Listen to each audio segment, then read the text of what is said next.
संत यूहन्ना के अनुसार सुसमाचार अध्याय 18। तब पलटन, कप्तान और यहूदियों के प्यादों ने ईसा को पकड़कर बांध लिया। वे उन्हें पहले अन्नस के यहाँ ले गए, क्योंकि वह उस वर्ष के प्रधान याजक कैफस का ससुर था। यह वही कैफस था जिसने यहूदियों को यह परामर्श दिया था, अच्छा यही है कि राष्ट्र के लिए एक ही मनुष्य मरे। सिमोन पेतरुस और एक दूसरा शिष्य ईसा के पीछे पीछे चले।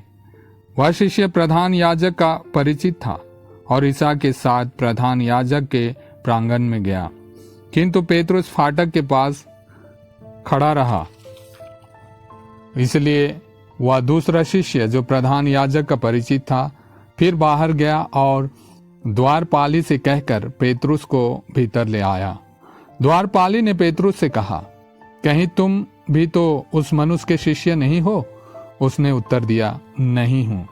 जाड़े के कारण नौकर और प्यादे आग सुलगा कर ताप रहे थे। पेतरुस भी उनके साथ आग तापता रहा। प्रधान याजक ने ईसा से उनके शिष्यों और उनकी शिक्षा के विषय में पूछा। ईसा ने उत्तर दिया, मैं संसार के सामने प्रकट रूप से बोला हूं। मैंने सदा सभागृह और मंदिर में, जहां सब यहूदी एकत्र हुआ करते हैं, शिक्षा दी है। मैंने गुप्त रूप से कुछ नहीं कहा। या आप मुझसे क्यों पूछते हैं? उनसे पूछिए जिन्होंने मेरी शिक्षा सुनी है, वे जानते हैं कि मैंने क्या क्या कहा। इस पर पास खड़े प्यादों में से एक ने ईसा को थप्पड़ मारकर कहा, तुम प्रधान याजक को इस तरह जवाब देते हो? ईसा ने उनसे कहा, यदि मैंने गलत कहा तो मेरी गलती बता दो, और यदि ठीक कहा तो मुझे क्यों मारते हो? इसके बाद अन्नस ने बंधे हुए ईसा को प्रधान याजक कैफस के पास भेजा। सिमोन पेतरुस उस समय आग ताप रहा था। कुछ लोगों ने उससे कहा, कहीं तुम भी तो उसके शिष्य नहीं हो? उसने अस्वीकार करते हुए कहा, नहीं हूं। प्रधान याजक का एक नौकर उस व्यक्ति का संबंधी था जिसका कान पेतरुस ने उड़ा दिया था। उसने कहा, क्या मैंने तुमको उसके साथ बारी में नहीं देखा था?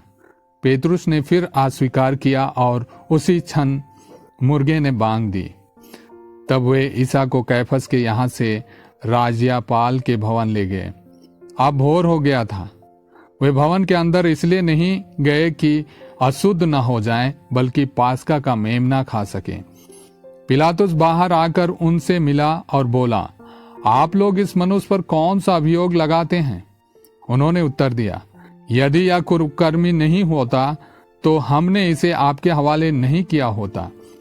पिलातुस ने उनसे कहा, आप लोग इसे ले जाइए और अपनी संहिता के अनुसार इसका न्याय कीजिए।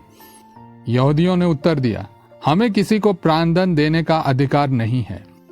यह इसलिए हुआ कि ईसा का यह कथन पूरा हो जाए, जिसके द्वारा उन्होंने संकेत किया था कि उनकी मृत्यु किस प्रकार की होगी। तब पिलातुस ने फिर भवन में जाकर ईसा को बुला भेजा और उनसे कहा, क्या तुम यहूदियों के राजा हो?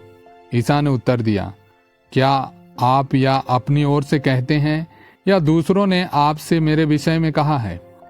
पिलातुस ने कहा, क्या मैं यहूदी हूं? तुम्हारे ही लोगों और महायाजकों ने तुम्हें मेरे हवाले किया। तुमने क्या किया है? ईसा ने उत्तर दिया, मेरा राज्य इस संसार का नहीं है। यदि मेरा राज्य इस संसार का होता तो मेरे अनुयायी लड़ते और मैं यहूदियों के हवाले नहीं किया जाता, परंतु मेरा राज्य यहाँ का नहीं है।